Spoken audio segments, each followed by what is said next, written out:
Hey everybody, what's up? Akasan here. Hey, I'm Callie with World of Callie. And we got our toothpaste ready and our bleach ready. We're about to check out Ghost in the Shell, whitewashing controversy or not. We're very interested to see this movie. Yes. So, yeah, it's very nice. We'll let you know in a few minutes. Johansson! The only reason I got this movie. Oh, and by the way, look who I just ran into near the bathroom. Man, you already know. Cooking with Dash. Yo, you can call me Chef Dashy. Wanna learn how to cook, motherfucker, watch me. Okay, left. Oh! He got me! He got me! Man, I have to hit up the Japanese toilets out here, man. Watch the buttons. You already know, man. All right, let's start this movie. Let's do this. Love in the building, yo, shall we take them? I told them up the block, the fall back.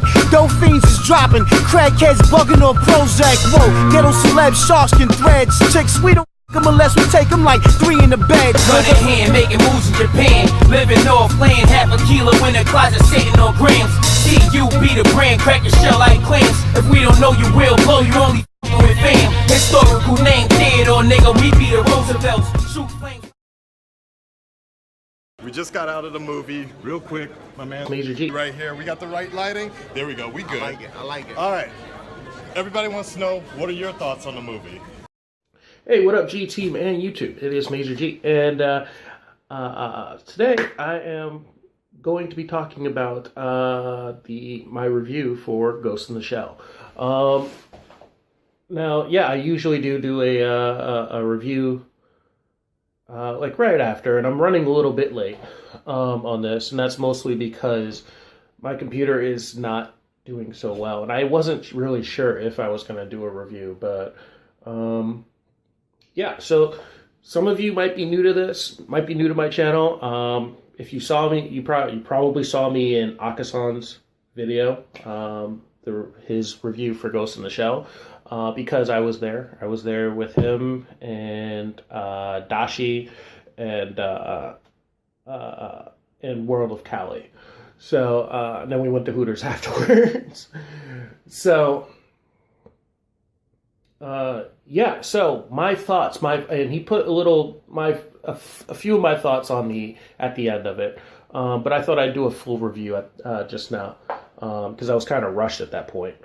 But yeah, so with Ghost in the Shell, what do I have to say about that? So, mostly what I have to say is just kind of like what I said on Twitter, which is was it Twitter? No, Facebook, sorry. Small steps. I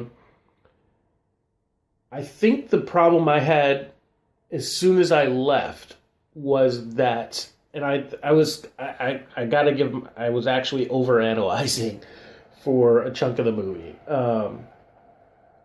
And I gotta say that it was actually pretty.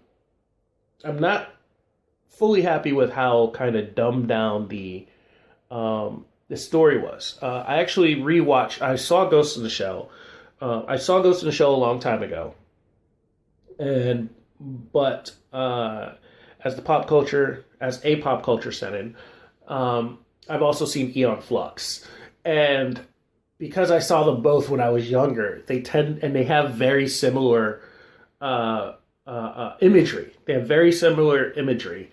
I kind of mixed them together in my head. So I actually rewatched it a few days before I saw Ghost in the Shell, and it was just kind of like, what? So it was pretty the movie itself the animated movie was pretty complex,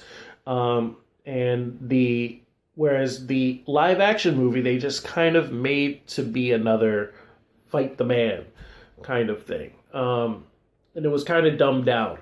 I felt like the identity issue was addressed, but not really. It was more addressed in a Western fashion, which is that, so in the West, there's a very big kind of bias against robots. Whether or not you, the viewer, feels it, society itself does have kind of a bias against robots. And you see it all the time in pretty much anything revolving around any kind of artificial intelligence based story. You saw it in iRobot. You saw it in it's the primary basis of the entire Terminator movie series. It's in like pretty much any robot movie, and most recently, you see it in Agents of Shield. Mac is very, very anti-robot, and so you have this. Whereas in the Japanese version, in the original version, everybody had already had implants. Some people had more implants than others. I believe the Major was in the movie. In the movie, I believe the Major was one of. She was just one of many. She was actually okay with her situation. She liked being. It was her choice. It was her choice to go and have all of her parts replaced. Like, it was just a way of life for her and her partner to have their parts replaced. And whereas the U.S. version, they had a whole bunch of, like, the Scarlet's Major had a bunch of distrust of being a robot and what it meant. And then, like, the partner was like, these cybernetic parts, you know, that kind of thing. Even the police captain or whatever, their division captain, he was just like, how can people do all these things? You know, that's kind of what we got from that, and that's mostly influence from the West. That's so they definitely westernized the story a bit, and I get that. That's mostly so that Western audiences can understand it, because in the standard bearing thought in Western society is don't trust robots, don't trust the artificial humans. Don't trust anything that's not human, even though humans have a lot of reason to be distrusted. And so that was probably my biggest gripe with the film itself, was that, well, was it a gripe? Maybe it wasn't a gripe. But it was definitely one of the biggest changes I noticed. So it forced the writers to come in from a different direction with that. In a lot of ways, many of the things made sense. As I said in Nakasan's video, I have mixed feelings about the whitewashing. As Nakasan said in his video, it was I had the exact same thoughts when I was watching it, which is that it's a white company she was fighting the man. So it kind of makes sense that the man would go and grab up all these little brown-faced kids or yellow-faced kids, whatever you want to say, that nobody would care about, and snatch them up and then redesign them to be their version of perfection, which is it's a white guy, white company, filled with white people, another white person. So in the story, it makes, like, the whitewashing makes sense for the story, for this particular story that's being told. So I was okay. I'm okay with that, but at the same time, because of I don't know. It I read a tweet somewhere that said, like, or Facebook post somewhere that said it's literal whitewashing, which made me rethink it. And I'm like, I don't know where I stand on that now, because it is actual, like, it's like they literally whitewash, but it's part of the story. So I don't know. I have a hard time. I can't really say where I come in on that. The movie makes it very difficult to say anything about that. So, because it makes sense for the plot line. It definitely does make sense for the plot line. But, like, you might not necessarily feel okay about it, like a rape scene or something. Like, you're watching it, it's like, oh, this is bad. This is terrible. But, I get it. It's, as long as if it's necessary for the story, I get it. Oh, man, but it's terrible. I don't really know how to feel about this. So, that kind of thing. Anything else?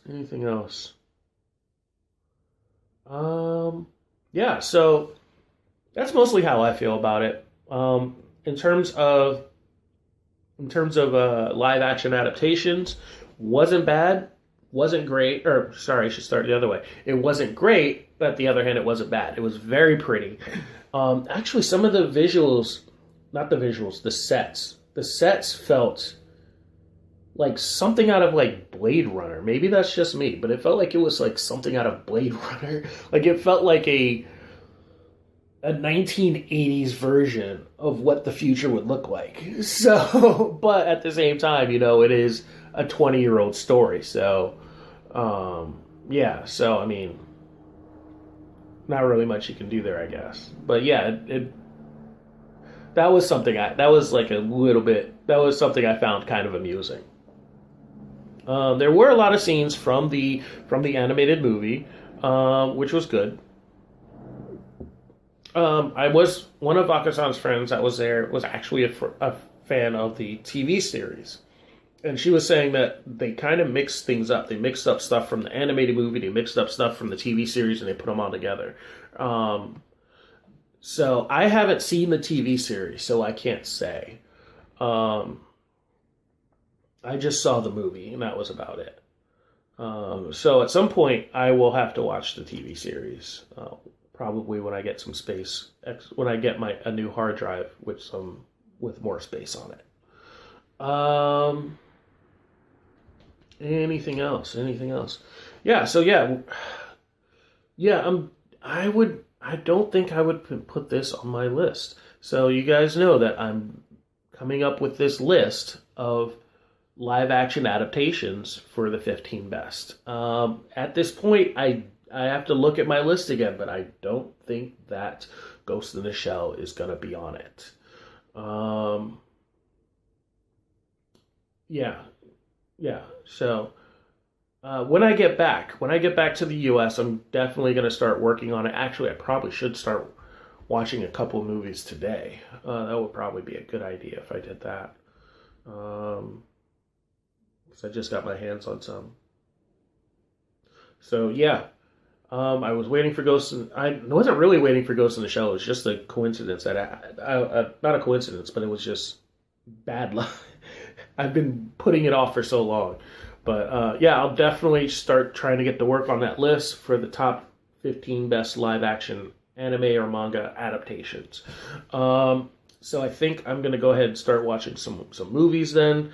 And until next time, you guys,